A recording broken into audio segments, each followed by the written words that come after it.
Bem, boa noite, pessoal. Muito obrigado ao pessoal que está aqui presente e a você que está acompanhando essa filmagem no canal Direito Favorável. Muito obrigado por estar nos assistindo. Mas vamos falar hoje sobre locação, certo? Vou ser bem informal com vocês, tá? É um bate-papo, como eu falei aqui desde o início, certo? E você deve estar falando, ora, mas eu estou aqui, geralmente eu não gosto de locação.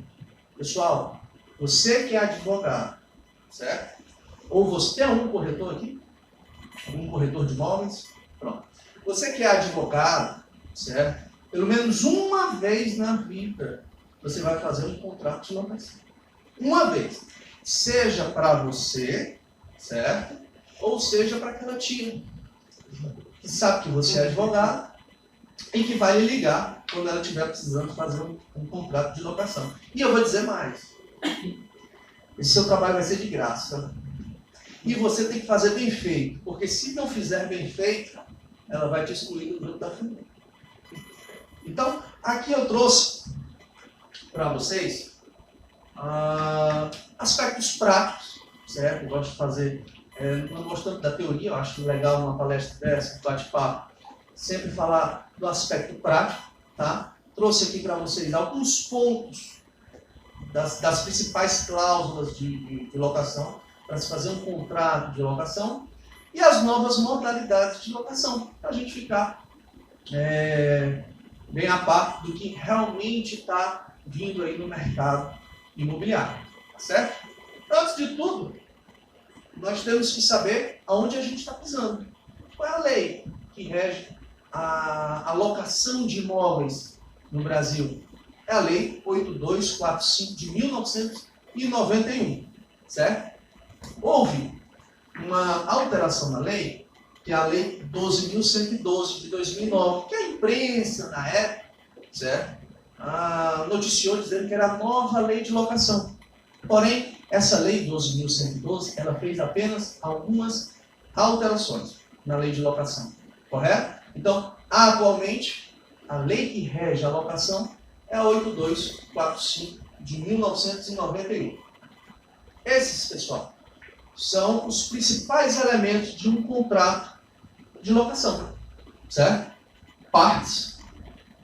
Quem é locador? Quem é o locatário? O objeto ou o imóvel que está sendo alugado, certo? Dando um destaque em relação ao objeto, em relação ao próprio imóvel, é de fazer um termo de vistoria. O termo de vistoria, você fazendo um termo de vistoria bem feito, você vai tirar 60% da dor de cabeça durante o contrato de locação. Ok? Tem o aluguel. Qual é o valor que a gente vai dar para essa locação?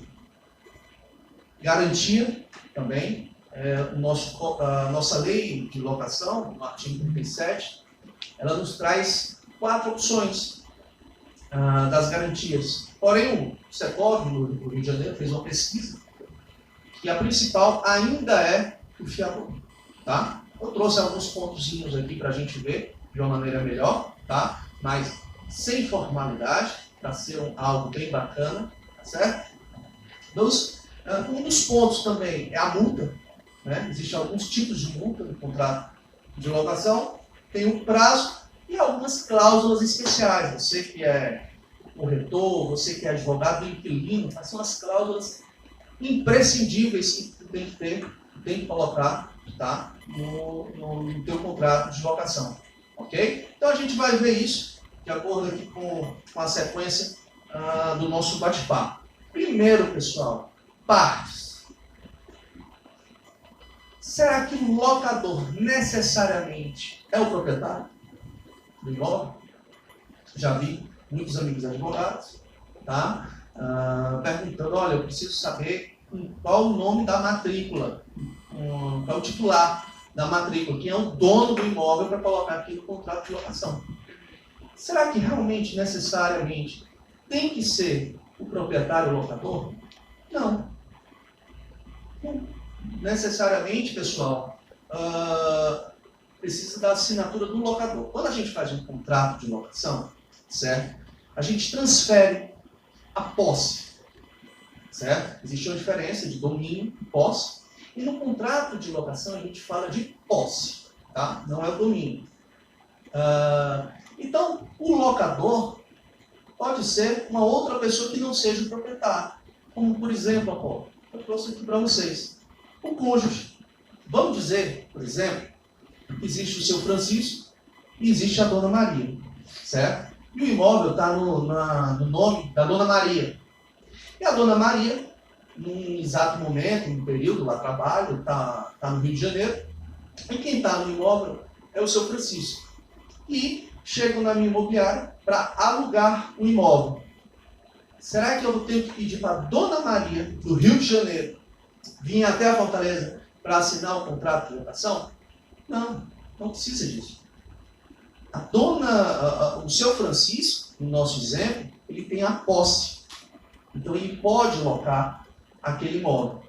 Outro exemplo, uma vez eu estava fazendo uma palestra na Quarta Nobre, do Cresce, e me falaram a seguinte situação: Apolo, mas quem está na posse tem que pedir a anuência, né, do proprietário. Eu disse, depende. Aí todo mundo ficou se olhando, aquele negócio, desaprovando o que eu tinha falado. Eu vou te provar. Um mesmo exemplo. O seu Francisco e a Dona Maria. Ok? O seu Francisco é o dono do imóvel. Tá certo? Porém, o seu Francisco, depois de um tempo, veio a falecer. E a Dona Maria é a inventariante. Dona Maria quer alugar o imóvel, independentemente de religião. Eu preciso pedir a anuência do seu Francisco? Eu que não quero ser o corretor ou o advogado que vai querer atrás dessa anuência. Não falo de religião. Mas o que eu quero mostrar é que nem sempre, primeiro, tem que ser proprietário, nem sempre precisa da autorização, como é no caso do inventariante. Outro exemplo que eu posso trazer aqui para vocês, certo? É o procurador. Vou dar um exemplo aqui. Um amigo meu, isso realmente aconteceu, certo? Ele tinha um apartamento na praia de Iracema, e ele disse: Apolo, eu não quero mais morar aqui e tal, fica na administração desse imóvel, tá? E quando você tiver para alugar ou para vender, você me diz que eu venho para cá. Eu disse: cara, não precisa. A gente faz uma procuração, você me dando os poderes para administrar esse imóvel. E assim foi. Ele foi para os Estados Unidos, está morando até hoje, certo? E eu aluguei o apartamento dele, o imóvel dele, certo? Tendo uma procuração. Volto a perguntar: eu sou proprietário? Não. Não. Foi por meio de uma procuração. Um outro exemplo, para a gente terminar essa parte, é o do próprio locatário. O próprio locatário, ele pode, no decurso do contrato de locação, sublocar. Porém, nesse caso, a lei, ela pede que haja uma autorização, uma anuência do proprietário. E aí vem o sublocatário. Tá joia? Esse é um dos pontos que eu queria trazer para vocês, referente a um dos pontos principais aí do contrato. Certo? Eu estava acompanhando o WhatsApp e teve uma pessoa que perguntou na ação de despejo, não sei se essa pessoa está aqui, certo? Se tinha que ser o proprietário ou o locador. E aí eu te respondo, depende de quem está no contrato de locação. Se no contrato de locação tiver o locador, vamos dizer, colocar o caso da Dona Maria, o seu Francisco é a Dona Maria, o seu Francisco é o proprietário do imóvel, só que a Dona Maria é a locadora.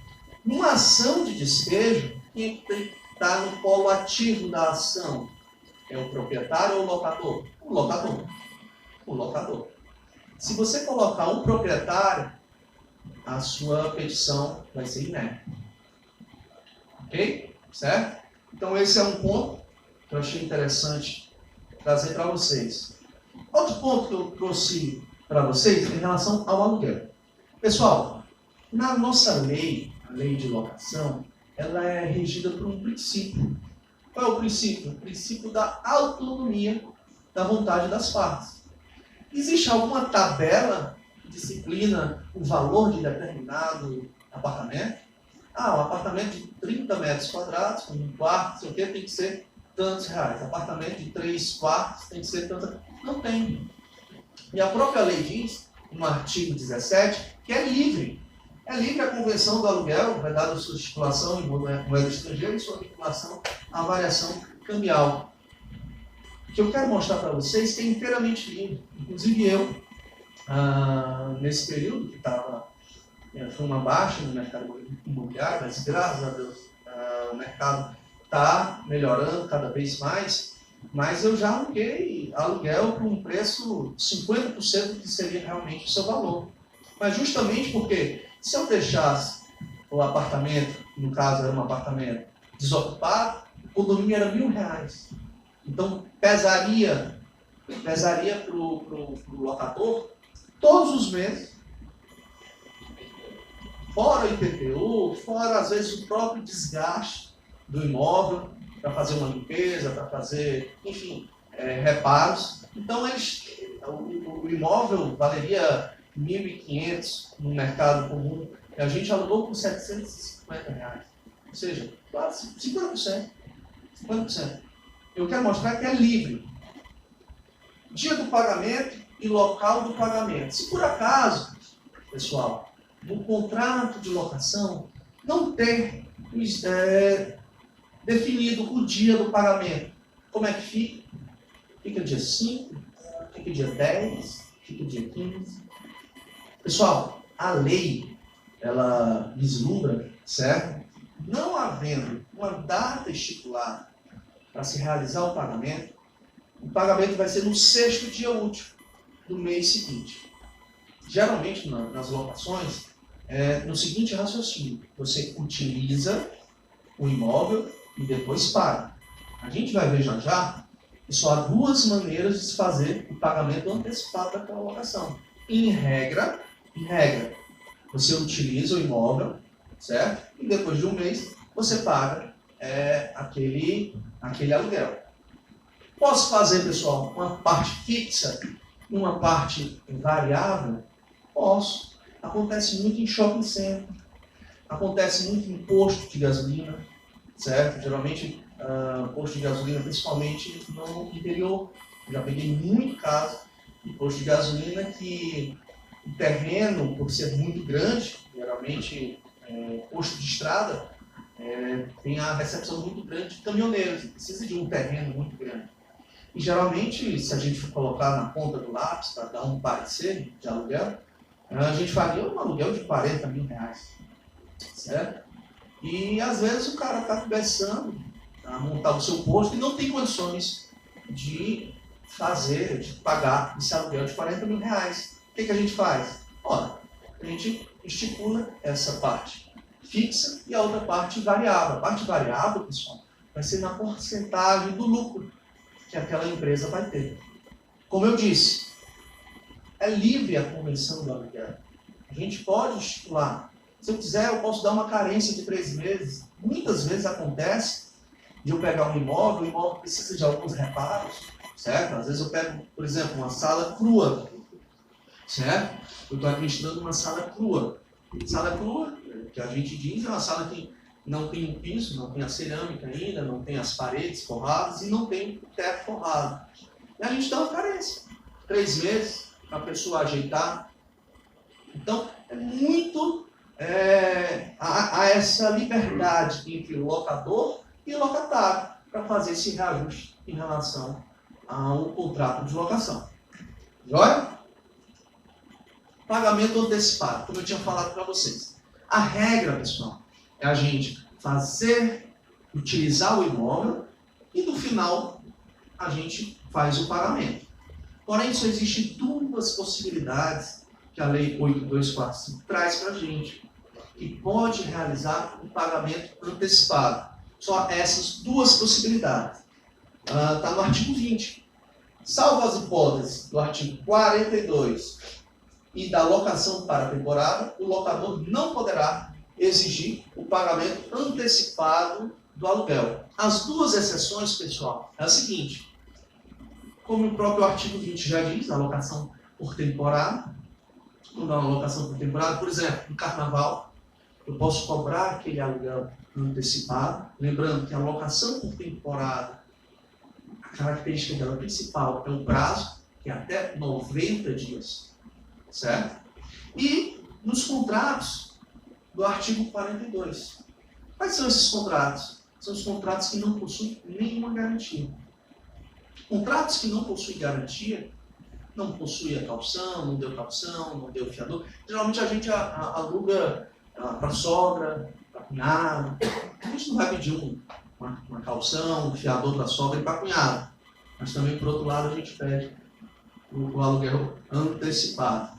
Certo? Então, há essas duas hipóteses, tá, que a gente pode exigir o aluguel antecipado. Locação por temporada e contrato que não possui garantia. Porém, pessoal, vou deixar até em destaque aqui para vocês. Vocês estão vendo que é exigir, não poderá exigir o pagamento antecipado do aluguel. Vocês concordam comigo que há uma diferença entre exigir e oferecer? Concordam? Vou dar um exemplo para ficar melhor, com melhor entendimento, para ficar mais didático para vocês. Nesse mesmo imóvel desse meu amigo que foi para os Estados Unidos, certo? A gente pediu um aluguel lá de R$2.000. É um apartamento de 40 metros quadrados na Praia de Iracema. E com um condomínio tudo fazia por R$2.000. E chegou uma determinada pessoa, certo? Gostou muito do apartamento por conta da localização, que é próximo ao trabalho. O apartamento era bom e tinha uma área de lazer muito bacana e aquele negócio, se apaixonou à primeira vista. E aí o inquilino queria fazer, olha, Apolo, faça aí por 1.600, por 1.700, 2.000 ainda fica muito caro, certo? E eu dei a seguinte sugestão. Fulano, por que você não oferece uma proposta? Se você pagando antecipado, você pagaria uns 1.800 ao invés de 2.000. Apolo, como? Bem, seguinte, você paga antecipado, isso é uma sugestão que eu estou te dando. Você paga antecipado, olha, eu vou pagar 2 meses aqui antecipado. Porém, ao invés de pagar 2.000, com desconto, eu pago R$1.700. Ah, Paulo, gostei. Faz essa proposta, depois me manda por escrito, por e-mail.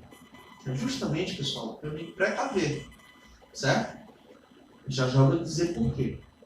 E aí ele mandou e o proprietário, o locador, falou, Apolo, realmente, se ele pagando 2 meses antecipado, a cada 2 meses antecipado, fica um negócio bom para mim. Eu aceito os 1.700. Alguma situação, algum ponto do meu exemplo, eu exigi pagamento antecipado? Eu ofereci, não foi? Vocês concordam? Todos estão concordando comigo? Então existe essa diferença de exigir e de oferecer. E aí eu deixo, por isso que eu pedi, para que ele enviasse essa proposta por e-mail. Caso futuramente, a gente não sabe as pessoas, mas caso futuramente ele vá judicialmente dizendo, olha, ele estava exigindo, eu pagava um aluguel antecipado. Não, está aqui. Você me mandou um e-mail com uma proposta dizendo que pagaria dessa forma. E ainda assim, pessoal, ainda assim, o que eu faço? No contrato de locação, eu coloco uma parte que é logo depois das partes. Tem tipo, contrato de locação residencial, locador, locatário, e logo abaixo eu já coloco os considerandos. É algo muito bacana que se você colocar não só nos seus contratos de locação, mas em qualquer contrato que você for fazer. Pessoal, o contrato de locação do imóvel A é diferente do imóvel B, que é diferente do imóvel C, é diferente do imóvel D. O que eu quero dizer com isso? Não façam Ctrl+C e Ctrl+V nos contratos de locação. Estou falando de contrato de locação. Se vocês quiserem fazer nos outros, mas eu vim falar de locação. Não façam. Já vi muito erro de corretor, muito erro de advogado, por conta do Ctrl+C, Ctrl+V. Cada contrato de locação tem sua identidade. cada contrato de locação tem sua especialidade. Nesse caso, coloquei os considerandos. Considerando que foi o pretendente ao inquilino, então, considerando que foi o inquilino que sugeriu a pagar o aluguel antecipado. Coloquei isso no contrato, que é justamente para me defender de uma possível ação judicial depois. Deu para entender? Concordam comigo, então, que existe essa diferença de exigir e oferecer? É uma escolha. E aí eu jogo para ele a responsabilidade. Me manda um e-mail fazendo essa proposta de pagar antecipado. Vamos colocar aqui no contrato, que fica melhor para você, pagando antecipado por conta do preço. E aí, pessoal, eu me excluo de qualquer responsabilidade. E é isso que faz a diferença, certo? De um advogado que não tem especialidade no direito imobiliário para aquele advogado que tem especialidade no direito imobiliário. Infelizmente, Paulo, mas tu está fazendo isso, mas para você advogar na área trabalhista, você tem que saber. Você está lidando ali com o patrimônio de um cliente, independentemente seja reclamante ou reclamado. Da mesma forma, é o imobiliário. Da mesma forma, o imobiliário. Certo? Deu para entender? Diferença entre exigir e oferecer? Fui claro? Das garantias. As garantias estão previstas no artigo 37 da Lei de Locação. No contrato, artigo 37, no contrato de locação, pode o locador exigir do locatário as seguintes modalidades de garantia. Primeira, inciso 1, caução. Inciso 2, fiança. Inciso 3, seguro de fiança locatícia. E inciso 4, cessão fiduciária de cotas de fundo de investimento. Esse último, pessoal, eu nunca vi ninguém utilizar, sendo bem sincero.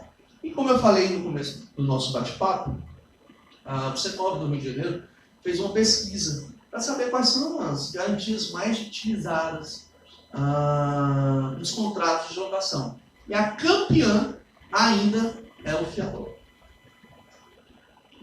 Eu não trabalho muito com fiador, isso depende de imóvel para imóvel, certo? Eu vou trazer algumas dicas aqui para quem trabalhar com o fiador colocar no contrato, certo?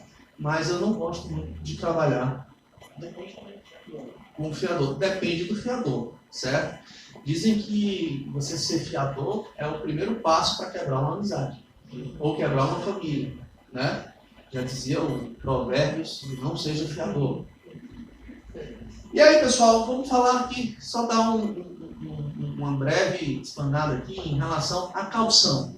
Pessoal, a lei de locação, ela diz que você só pode exigir 3 meses de aluguel.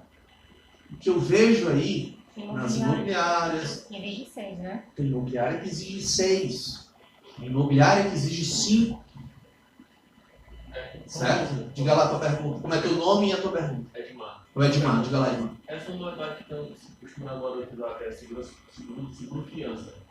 Ela é legal assim ou pode ser alguma parceria de alguma unidade, algum tipo? Porque a imobiliária normalmente, algumas não exigem seguro fiança para você colocar o imóvel. Pronto, para quem está acompanhando a gente pela internet, o Edmar perguntou se o seguro fiança ele é legal, se ele realmente pode trazer uma segurança, né, para garantia, e se está sendo utilizado, né, no mercado imobiliário. Enfim, o seguro fiança está aqui, tá? No inciso 3 do artigo 37, ou seja, ela é legal, tá? Está começando a ressurgir, ainda não é aquela garantia que geralmente o pessoal utiliza mais. Hoje ainda, o que se utiliza mais é o fiador e a caução, certo? E o seguro-fiança tem alguns problemas em relação à própria seguradora. Às vezes, você tem que saber qual seguradora você vai contratar. Tem muitas seguradoras que no início do contrato de locação, elas lhe recebem sorrindo.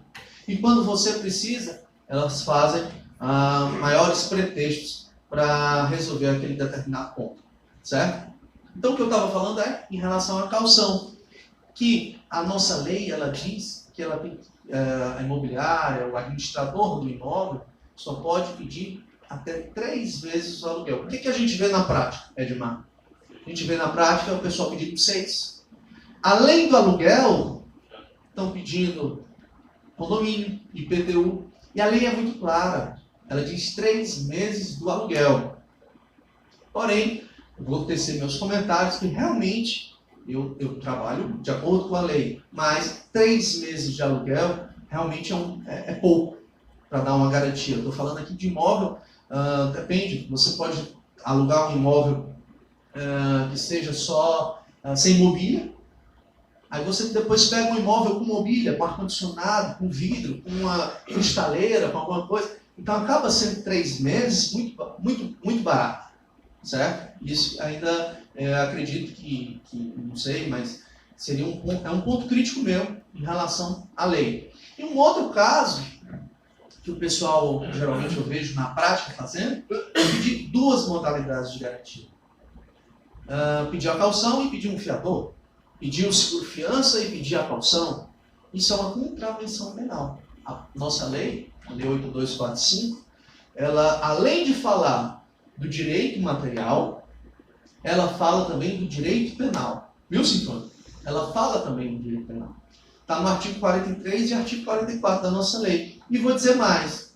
Essa lei é tão complexa que ela fala do direito material, fala do direito penal e fala do direito processual. Ela é leiga e ela ainda coloca as disposições gerais das 4 ações, que é a ação de despejo, ação de consignação, ação revisional e a renovatória.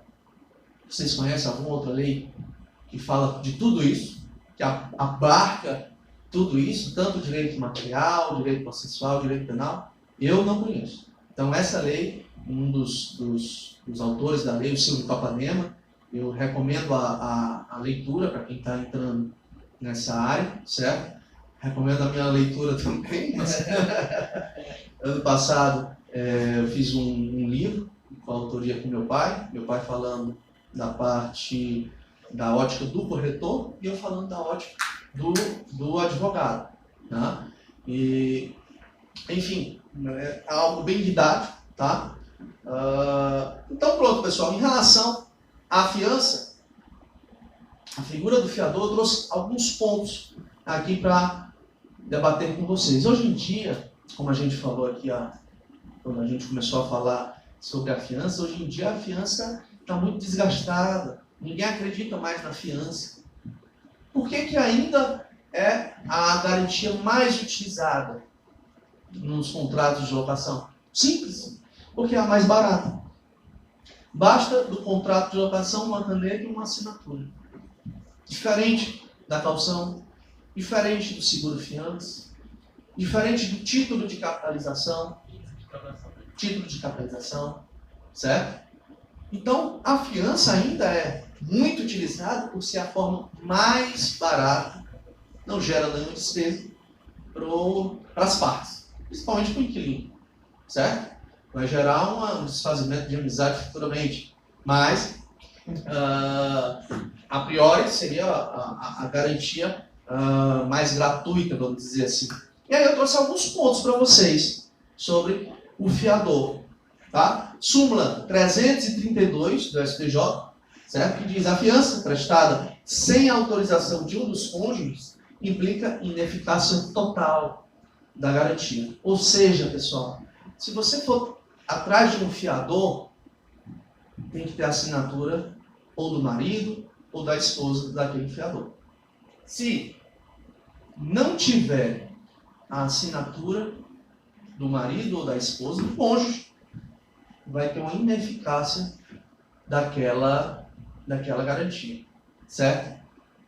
Mas isso aí é muito básico. Vamos aprofundar um pouco mais. Quando é união estável, que não tem nenhum papel escrito, e o fiador se omite em falar, é justamente que ele sabe dessa súmula. E aí ele se omite em falar porque ele sabe. E depois que tiver um problema, ele não pode ser acionado, porque ele não teve a autorização, não teve a assinatura do companheiro, no caso de união estável. Você, como advogado do locador, o que você deve fazer? Você pede uma prova para ele se incriminar. Se ele for solteiro, você pede uma declaração que ele está solteiro e não está em união estável. É difícil? É. Mas você está protegendo o seu cliente. Você está ali por conta do seu cliente, você tem que proteger o seu cliente de todos os furos. O contrato, pessoal, o contrato bem feito, não é aquele contrato que tem as partes, o objeto, o valor. Isso aí é o macaco da NASA faz. Você tem que ir mais além. Você tem que dar proteção ao seu cliente. O seu cliente não pode ter nenhuma preocupação. Você é o especialista. Você foi pago, justamente pago para dar a confiança, para dar proteção ao seu cliente. Então, se for fiador, é fiador? Então pronto. É casado? Primeira pergunta que você faz. É casado? Não sou casado não. Dá aquela, olha para baixo. Eu não sou casado. Esse é a união estável. Deixa eu ver teu Facebook. Deixa eu ver teu Instagram. Hoje em dia tudo é fácil. Mas tem um nego que não posta nada e tal, justamente para embananar o pessoal. Mas aí você pede uma declaração. Pede uma declaração. Dá uma declaração que você não está em união estável. Ah, que coisa horrível. Coisa horrível é outra coisa que vai acontecer no final do contrato se esse negócio não tiver. Depois eu falo para vocês como é que um amigo do meu pai pede a assinatura de despejo dele. Mas só depois. Vai ser fiador. Então, pessoal, primeira coisa, eu coloco é casado, é fiador também. A gente está pensando aqui, quando a gente fala, Paulo, mas tu é muito rigoroso. Pessoal, a gente está pensando aqui, a gente pode estar pensando no aluguel de R$1.000, R$1.500. Vamos pensar um pouquinho mais. Vamos colocar um aluguel de R$30.000, um ponto comercial, 50 mil, 100 mil. Vamos pensar um pouco mais. Você tem que dar proteção. Você não está lidando com aluguel de R$600, R$700. Pode até ser. Mas nas aulas a gente coloca justamente para você se garantir em qualquer tipo de contrato. Vamos pensar grande. Vamos pensar num contrato aí de 30 mil, 40 mil. Você pode. Só o que tem agora é farmácia abrindo todo esse ano. Não é possível que você não vai conseguir um aluguel. Consiga. Coloque como meta de vida. Antes de passar o Roberto Carlos no final do ano, você coloca essa meta. Uma farmácia. Seja ela Extra Farma, Pague Menos, Drogazil. Tudo. Ou academia.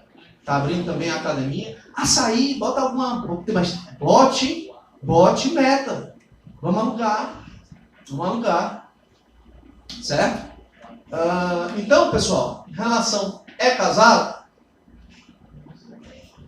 Vamos lá. Assinatura. Para assinatura, para autorizar? Não. Vai ser fiador também. Coloca para ser fiador. Pessoal, quem está de boa fé é do início ao fim. Você já vê logo. Quem está de boa fé. Certo? Um outro ponto que eu quero falar para vocês é o benefício de ordem. O que é o benefício de ordem? É o direito que o fiador tem de exigir primeiro do devedor.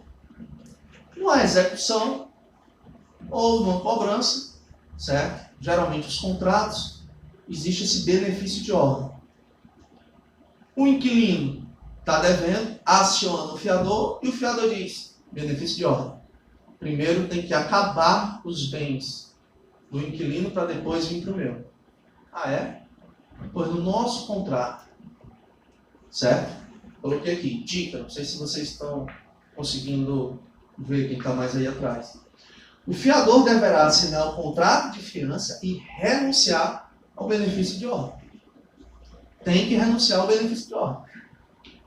Mas não, então você não tem condições de ser fiador. Né? Então vamos para outro tipo de garantia. Mas o que eu tenho que dar aqui é proteção. Pessoal, eu estou fazendo algo ilegal? Estou fazendo tudo de acordo com a lei. Tudo de acordo com a lei. Todos os meus contratos, pessoal, eu faço de acordo com a lei de locação. Que é justamente para dar segurança ao locador e ao locatário. Eu não estou pedindo algo a mais, não. Agora eu tenho que dar uma proteção a esse contrato de locação. Como eu falei, o advogado, ele não vai fazer um contrato prevendo o básico. Ele vai ver prevendo os erros. Bom, Diga lá. um questionamento. Com relação à própria súmula 332 da STJ, diz a fiança prestada sem autorização de outros bens implica a ineficácia total da garantia. Certo. Meu questionamento fica. Temos a senhora, o senhor Francisco e a dona Maria, idosos, digamos assim, e ele precisa da autorização evidentemente de dona Maria. Porém, dona Maria tem algum tipo de debilitação, incapacitação, né? Física, mental, enfim. E ela tem como seu curador o seu próprio marido. E aí eu fico nesse questionamento para a própria questão de autorização da locação. Como seria feita a questão da assinatura, já que ela não poderia ser um ser ciente? Boa pergunta. Como é teu nome? Tiago. Tiago. Tiago me perguntou, pessoal que está nos acompanhando aqui na internet, em relação à súmula 332, que a súmula diz que precisa da autorização. Se for casado, precisa da autorização do cônjuge. Porém, no exemplo dele, o cônjuge, um dos cônjuges, encontra-se em estado de incapacidade absoluta, né? E quem é o curador é o próprio marido. Como é que fica nesse caso? Nesse caso, você junta a declaração de curador do marido junto ao contrato de locação. Certo? Deu para entender? Beleza? Então, pessoal, em relação ao fiador, são esses dois pontos que eu queria trazer para vocês. Certo? Primeiro, se for casado, coloque o cônjuge, ou o Francisco ou a Maria, para ser fiador também. Certo? E, em relação ao benefício de ordem, coloque uma cláusula em que ele renuncia esse benefício de ordem. Pessoal, um processo dura muito. Agora, imagine um processo que não deu em nada, no inquilino, e aí você tem que entrar contra o fiador. Quanto tempo? Vamos pensar em aluguel caro. Não vamos pensar nos R$600, não. Vamos pensar em aluguel caro. Olha o prejuízo. Certo? Então vamos se precaver. Oi? No caso do cônjuge. Fiador ainda? Fiador. Vou voltar para o pessoal. Não tem o marido possui uma renda compatível, né, para ser o fiador, porém a cônjuge não tem. Há impedimento? Não. O Elson, mais uma vez para o pessoal aqui do Direito Favorável que está nos acompanhando pela internet, mas perguntou se um dos cônjuges não tiver rendimento, patrimônio, se há algum impeditivo. A lei não traz nenhum impeditivo, certo? Que pode... O que acontece? É a sua apuração. Quando você for fazer essa apuração, você que é o advogado do locador, tá? Você vai ter que fazer todo um apanhado, tá? Se o fiador não tiver bens, você vai querer ele como fiador? Qual a garantia que vai ter? Nenhuma. Se chegar um inquilino para você, você também vai ter que ver como é que está o SPC, Serasa, os processos. Você tem que analisar tudo isso. O Sinfrônio aqui praticamente trabalha lá no imobiliário. Quando chega algum inquilino, o Sinfrônio, veja aí se está tudo certo ou não. E eu vou só colocar aqui um exemplo, que é o do avô da minha namorada. O avô da minha namorada, ele aluga algumas casinhas, certo? E o jeito dele de consultar o inquilino é pelo olho. Ele é aquele senhor, já bem bruto e tal. E chegou um rapaz, vou contar essa história só a título de curiosidade. Chegou um rapaz buzinando lá na casa dele. E o senhor, ele deve ter seus 130 e poucos anos. É o seu Osório. Quando chegou na casa dele, essa pessoa já foi logo buzinando com a moto. Aí o homem já fica pé da vida porque ele não quer buzina na casa dele. E o cara perguntou, opa, tudo bem? A gente começa sempre com opa, né? Opa, opa. O cara falando, eu soube que você tem umas casas para alugar. Aí ele fala, tem e não tem. Aí o cara, como assim? Aí ele, pra quem é? Aí o cara, é pra mim. Tem não. Então esse é o tipo que ele traça, pelo olhão. Mas é muito interessante a gente ver o SPC, Serasa, não só do inquilino, mas como do fiador também. Depois você coloca uma pessoa para garantir aquele aluguel que não possui nenhum bem. Qual vai ser a garantia? O nome já diz, é garantia. Ele não vai ter nenhuma garantia se ele não tiver bem, certo? Então a gente tem que observar isso aí, tá joia? Em relação ao direito de preferência. Pessoal, você que é advogado do inquilino, certo? Você tem que colocar essa cláusula aqui. Quando a gente vê na faculdade, a gente fala o direito de preferência. Ah, o direito de preferência é se eu for vender, eu tenho que dar preferência para você. E pronto. A gente aprende isso na faculdade. Porém, há um buraquinho mais embaixo, em relação ao direito de preferência. Certo? O direito de preferência está no artigo 27. Vou dar uma lida superficial e vou dizer quais são os requisitos. Será que é só mesmo ter uma cláusula de direito de preferência que você vai ter o direito de preferência? Vamos ver. Artigo 27. Ele fala, no caso de venda, promessa de venda, cessão ou promessa de cessão de direitos ou dação de pagamento. Agora vem a parte importante. O locatário tem preferência para adquirir o imóvel locado, em igualdade de condições com o terceiro, devendo o locador dar-lhe conhecimento, mediante notificação judicial, extrajudicial ou outro meio de ciência inequívoca. Ele está falando que a gente sabe. Se eu sou o proprietário e o meu inquilino é o Elson, certo? Se eu for vender, eu faço uma notificação, Elson, estou vendendo o imóvel por R$100.000, certo? Pagando à vista, e tal, e menciono todas as observações referentes à venda. Esse é o direito de preferência que a gente aprende na faculdade, muito bacana. Porém, pessoal, a lei, ela nos dá, nos artigos seguintes, alguns requisitos para que você tenha o direito de preferência, certo? Quais são os requisitos? Primeiro, contrato escrito. Ah, Paulo, mas é contrato escrito? Tem gente que faz contrato verbal. Seu pai, o seu Osório faz contrato verbal. Tem gente que faz contrato verbal. Agora o seu Osório, quando vai cobrar, ele coloca só uma pistola aqui. Então, primeiro requisito, contrato escrito. O teu pai que te coisou lá ser colorado, né? Não? O seu Grêmio, ela é vascaína. Vixe, Então, pessoal, primeiro requisito, contrato escrito. Primeiro requisito, contrato escrito. Segundo requisito, contrato averbado na matrícula do imóvel. É muito difícil alguém averbar um contrato de locação. Muito. Porém, você averbando, certo?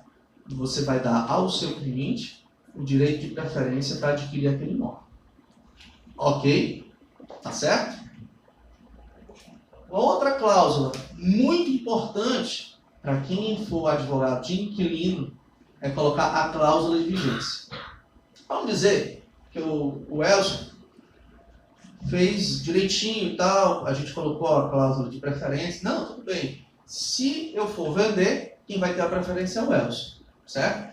Mas aí o meu imóvel eu estou querendo vender por 100, o Elson, não, pô, eu não tenho dinheiro para isso. Estou aqui, eu fiz um contrato contigo por 5 anos, eu fiz um contrato contigo por 12 meses, mas eu não tenho interesse em vender, até porque eu quero morar no Rio de Janeiro, Cifrone, quero morar no Rio de Janeiro, já está sendo chamado para dar aula no Rio de Janeiro. Então a minha passagem aqui é muito curta. Agora, por outro lado, eu quero ficar tranquilo no meu imóvel. Por mais que venda o imóvel, eu já estou te dizendo, eu não quero comprar o teu imóvel, porque minha passagem aqui é bem rápida. Eu quero esse imóvel por 12 meses. Mas eu quero ficar tranquilo. Você coloca a cláusula de vigência. A cláusula de vigência, pessoal, está no artigo 8º. Eu vou dar uma lida com vocês aqui, tá? E aí eu vou depois destrinchar para vocês. Artigo 8º. Se o imóvel for alienado durante a locação, o adquirente poderá denunciar o contrato com um prazo de 90 dias para desocupação. Até aí. Se está numa locação, eu e o Sinfrônio, certo? Eu vendendo esse imóvel, como é teu nome? Mariana. A Mariana pode denunciar o contrato e dizer assim, Sinfrônio, 90 dias para tu capar o gato, como se diz aqui no Ceará. 90 dias para capar o gato. Só que o Sinfrônio já me falou, Apolo, eu quero sossego. Eu quero ficar aqui tranquilo. Eu não vou querer um imóvel. Pode vender, pode fazer o que quiser. Eu só tenho que ficar aqui uns 12 meses. Eu tenho que ficar aqui uns 6 meses do contrato. Então a gente que está aqui acompanhando o direito favorável já sabe que tem que ter essa cláusula de vigência. E está justamente na segunda parte do artigo. Vou ler novamente para ficar mais fácil a interpretação. Se o imóvel for alienado, certo? O adquirente poderá denunciar o contrato com prazo de 90 dias para desocupação, salvo, pessoal, salvo se a locação for por tempo determinado e o contrato contiver cláusula de vigência, em caso de alienação, e estiver averbado junto à matrícula do imóvel. Mais uma vez, averbação do contrato de locação. Estão entendendo aí? Estão vendo como é importante a averbação? Por mais que eu venda, no meu exemplo, por mais que eu venda esse imóvel, o Sinfrônio vai permanecer no imóvel, certo? Até o fim do contrato. Não poderá a Mariana chegar e dizer, olha, eu estou denunciando o contrato e você tem 90 dias para sair. Não posso. Porque tem essa cláusula de vigência. Sinfrônio vai ficar morando por 3 meses. Mas quer tranquilidade. Cláusula de vigência. Por mais que venda no 3º dia de contrato de locação, certo? O Sinfrônio vai ficar tranquilo no imóvel por 4, 5 meses, dependendo do contrato de locação, nesse imóvel. Perfeito? Essa é a cláusula de vigência, pessoal. E esses são os requisitos que muitas pessoas não sabem e não averbam. Lembre-se, eu não estou falando aqui de imóvel de aluguel de R$600. A gente está falando aqui de imóvel, preço lá em cima. Então vamos colocar aí 50 mil, 40 mil, 30 mil. Imagine que é um prejuízo para o seu cliente inquilino. Assim que ele entra, não tem a cláusula de vigência, ele fez um contrato de 30 meses, com 1 mês o proprietário vende. E aí? Com 90 dias ele pode tirar. Só que ele está acompanhando atentamente o direito favorável, está acompanhando aqui numa quarta-feira à noite essa palestra, tá? Esse bate-papo, na verdade, e ele está sabendo que o quão é importante fazer a cláusula de vigência. Tá certo? Vou passar para frente. Novas modalidades de locação. Trouxe para vocês terem uma noção do que está de novo no mercado imobiliário. Vamos lá. Primeiro, locação relâmpago. O que é essa locação relâmpago? O próprio nome diz. Como foi que surgiu a locação relâmpago? Veio por esses aplicativos. Airbnb, Quinta Andar, lá em São Paulo, né? Em que você aluga o imóvel. Qual o problema disso aí? Você aluga o imóvel por um período de 2 dias, você vai passar umas férias, 3 dias, 5 dias. Pessoal, a lei de locação, ela prevê um prazo máximo para locação por temporada, que é 90 dias. Mas não prevê um prazo mínimo. Ela não fala, eu posso alugar um imóvel por 1 dia? Posso. Posso alugar um imóvel por 12 horas? Posso. Aí um cara lá na pós-graduação, posso alugar um imóvel por 2 horas? Pode. Para qual finalidade eu poderia alugar por 2 horas, meu amigo? Existem locações de 2 horas que ficam permanentes em todo o resto das nossas vidas. Tá entendendo? Pode. Pode, muito bem. Mas em relação à locação relâmpago, como é que, o que está trazendo de polêmica na jurisprudência, nos nossos tribunais, certo? O que está trazendo? Pessoal, como eu disse, a locação relâmpago surgiu por conta desses Airbnb, tá? O legislador, na época que fez a lei, ele jamais imaginaria que teria gente que quisesse alugar por 2 dias, por 1 dia, por um final de semana. Isso era coisa de hotel, isso era coisa de pousada. E ultimamente está vindo esse tipo de locação. Você pega Golfville, você pega apartamentos na Praia de Iracema, você pega apartamentos na Beira-Mar, que há esse tipo de locação. E qual é o problema que vem? Muitos condôminos reclamam pela falta de segurança, certo? A característica marcante desse tipo de locação é a celeridade.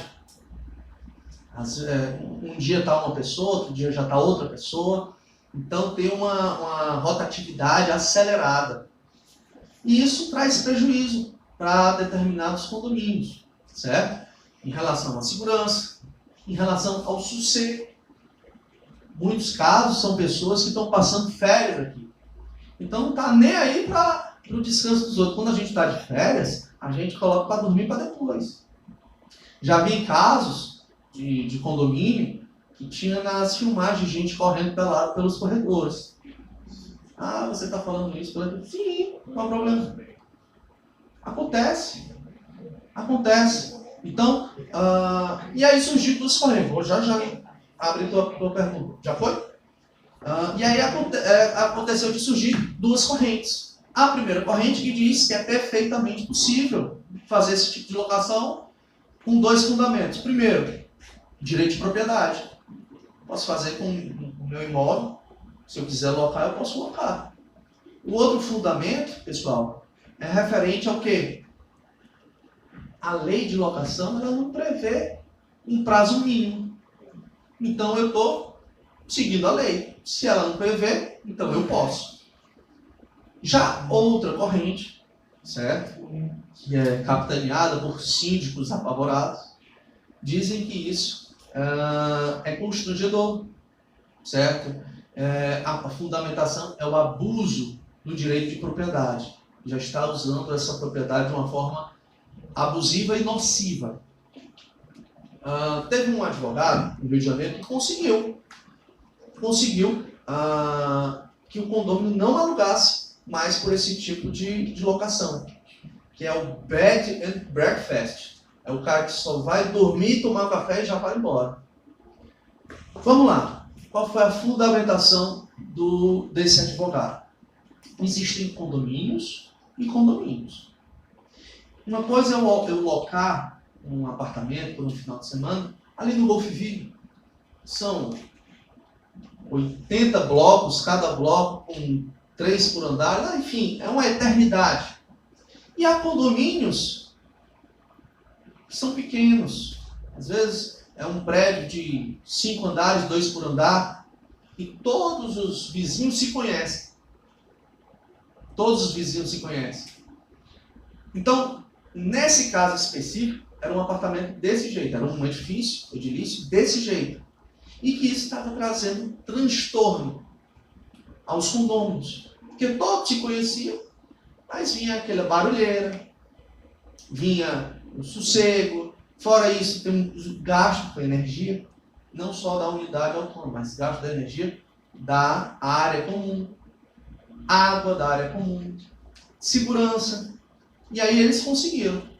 Porém, esse tipo de caso ainda não chegou ao STJ, certo?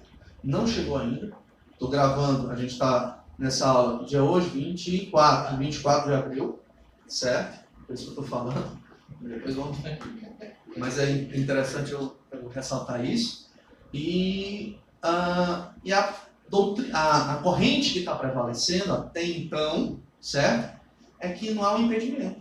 Pode locar, tá? Então, mas isso, pessoal, vai ter muita discussão ainda. E eu achei interessante trazer aqui para vocês como uma forma de bate-papo.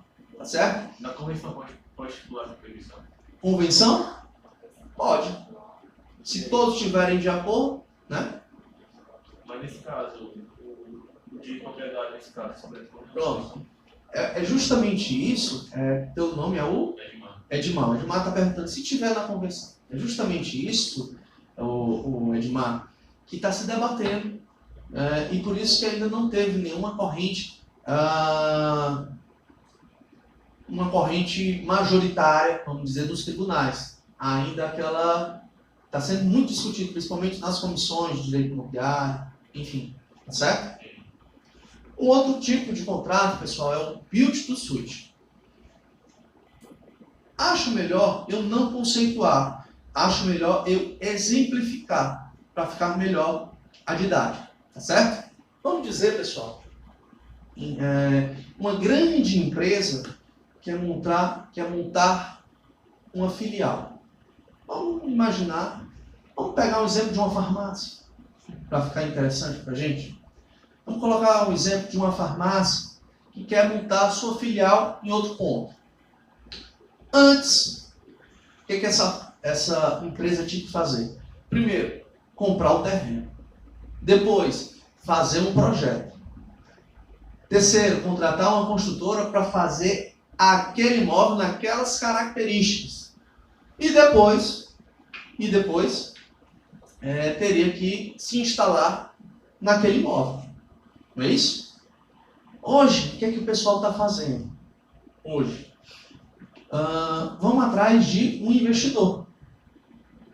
O investidor pode ser pessoa física ou pessoa jurídica. Geralmente é pessoa jurídica, é um fundo de investimento, certo? E a empresa chega para o investidor e diz o seguinte: seu investidor, eu quero que você compre esse terreno, construa esse tipo de construção e faça desse tipo de arquitetura, que depois eu vou alugar para você. Eu vou ser o seu locatário. Esse é o build to suit. É construído para alugar. Certo? Apolo, mas qual é a vantagem? A vantagem para o inquilino do build to suit. Ora, ele vai simplesmente ter um imóvel todo do modelo que ele quer, sem gastar um centavo. Sem gastar um centavo. Tá, mas qual é a vantagem para o locador, o investidor? A rentabilidade do aluguel. A rentabilidade do aluguel. O segredo desse tipo de contrato, pessoal, está no prazo. No prazo. Geralmente, esses contratos são de 20 anos, 25 anos. Para fazer esse tipo de contrato não é para amador. Tá? Esse tipo de contrato, eles requerem uma equação econômico-financeira altamente sofisticada.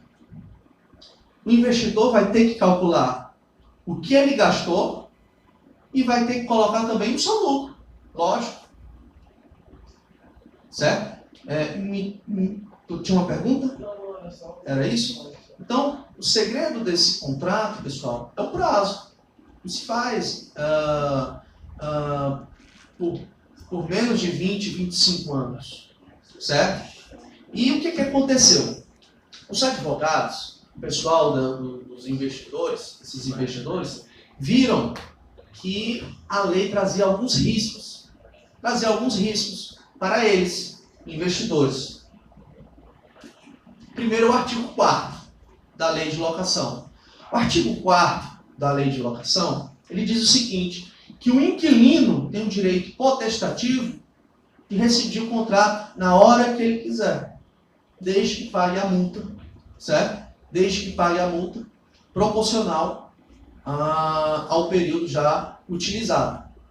Ora, vamos lá, pessoal. O investidor fez um contrato de locação por 25 anos, o aluguel de R$100.000, certo? Um aluguel de R$100.000, tá certo? E depois de 5 anos, o inquilino, com base no artigo 4º, diz o seguinte: olha, depois de 5 anos, o contrato é de 25 anos, e o inquilino diz: olha, eu vou rescindir o contrato, mas não se preocupa que eu vou pagar a multa contratual, que geralmente é de 3 meses de aluguel, tá? Não é previsto em lei, porém, a jurisprudência já adotou sendo 3 meses de aluguel. Pessoal, ele pagando essa multa, não vai pagar nem um portão do empreendimento construído. Vai ser um elefante branco. Por quê? Porque aquele imóvel foi construído exatamente, vamos dizer no nosso caso, para a farmácia. Vamos imaginar uma drogazil, certo? Dá para colocar uma academia depois? Não dá, é pequeno. Então, pessoal, aquele imóvel foi construído para aquele inquilino específico. Se ele quebrar o contrato, ele vai ficar com um elefante branco. Se ele disser, não, eu pago a multa não vai dar nem para cobrir os gastos, ele vai ter um prejuízo imenso. Então, esse é um ponto, que os fundos de investimentos colocaram, ficaram recuados, certo? E o outro ponto, em relação ao artigo 19, que traz a ação revisional. O artigo 19 diz que após 3 anos, o inquilino ou o locador pode entrar com ação revisional. No nosso exemplo, vamos dizer que o aluguel é R$100.000. Ele chegou nesses R$100.000, o investidor, não foi da cabeça dele, não. Como eu disse, esse tipo de contrato, ele requer uma alta cálculos para ver os gastos, e ele tem que ver depois o lucro que ele vai ter. Agora imagina, ele fez todos os cálculos, toda a equação econômico-financeira que tem que fazer, ajustaram em R$100.000, certo? Depois o inquilino entra com a ação revisional após 3 anos e o juiz baixa para R$60.000. Outro prejuízo que o fundo de investimento vai ter. Ele não colocou aquele valor de R$100.000 da cabeça para fora. Teve todo um cálculo, toda uma equação econômico-financeira por trás daquilo ali. Então, os fundos de investimentos acabaram por dar um pé para trás, para não entrar nesse tipo de investimento aqui no Brasil. Porém, esse tipo de investimento, pessoal, esse tipo de contrato, primeiro, ele traz emprego. Segundo, traz impostos. Isso é importante para o Brasil. É o que o governo federal fez. 54A. O que o artigo 54A traz? Em relação ao parágrafo 1º, que é referente àquelas multas, ele diz o seguinte: poderá ser convencionada parágrafo 2º. Em caso de denúncia antecipada, certo? Caso o inquilino quebre o contrato antes do prazo, compromete-se este a cumprir a multa convencionada, que não excederá, porém, a soma dos valores dos aluguéis a receber até o termo final da locação. Ou seja, se um contrato de locação é de 25 anos, contrato de locação é 25 anos, no nosso exemplo, e se ele quebra o contrato com 5 anos, a multa vai ser de 20 anos de aluguel. Isso é justamente para inibir a pessoa retrair. Teve alguém com a arma na sua cabeça quando foi fazer esse contrato de locação? Eu acho que não. Então, resolveu essa parte. Em relação à ação revisional, é o que o parágrafo 1º fala. Poderá ser convencionada a renúncia ao direito de revisão. do valor dos aluguéis durante o prazo de vigência do contrato de locação. Ou seja, pessoal, as partes no próprio contrato podem renunciar à ação revisional.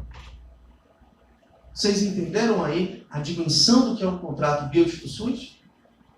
E as alterações que teve? Elcio, tinha uma pergunta? No caso aí você falou em relação ao empresário que tem a farmácia, né, para abrir uma outra. Pode ser uma pessoa física que não tem nenhum tipo de nome e fazer um tipo de contrato? Pode. O Elcio está perguntando se pode ser pessoa física. Pode. Tanto pessoa física como pessoa jurídica. Mas geralmente é um investidor. Não, investidor eu entendi. Eu digo o... Locatário? É. Pode.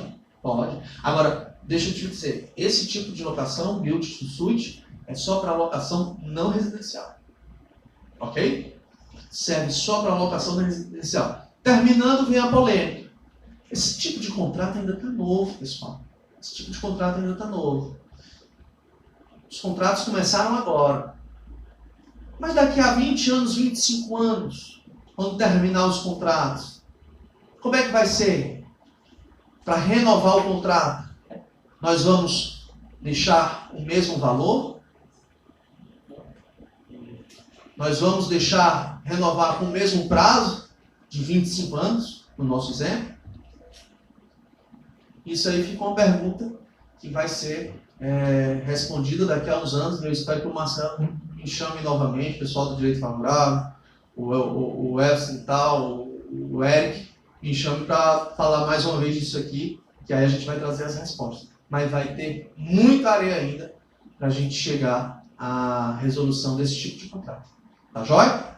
Era isso que eu queria trazer para vocês. Foi algo, mais ou menos, um bate-papo, tá, sobre locação. Agradeço demais ao pessoal do Direito Favorável, ao Elson, ao Marcelo, ao Eric, a Patrícia, que não está aqui. Tá? E espero que, mais uma vez, a gente renove. Vamos ter inovações, vamos tentar colocar um curso de Direito Imobiliário na prática, juntamente com o pessoal do Direito Favorável, tá joia? E o que eu tenho é agradecer a vocês numa quarta-feira. Tem alguns que nem são da área de locação, são 9h10, o jogo já ter começado, já começou. Meu Grêmio ganhou ontem, então já está tranquilo. Mas, enfim, muitíssimo obrigado a todos, tá bom? E uma boa noite. Tudo de bom.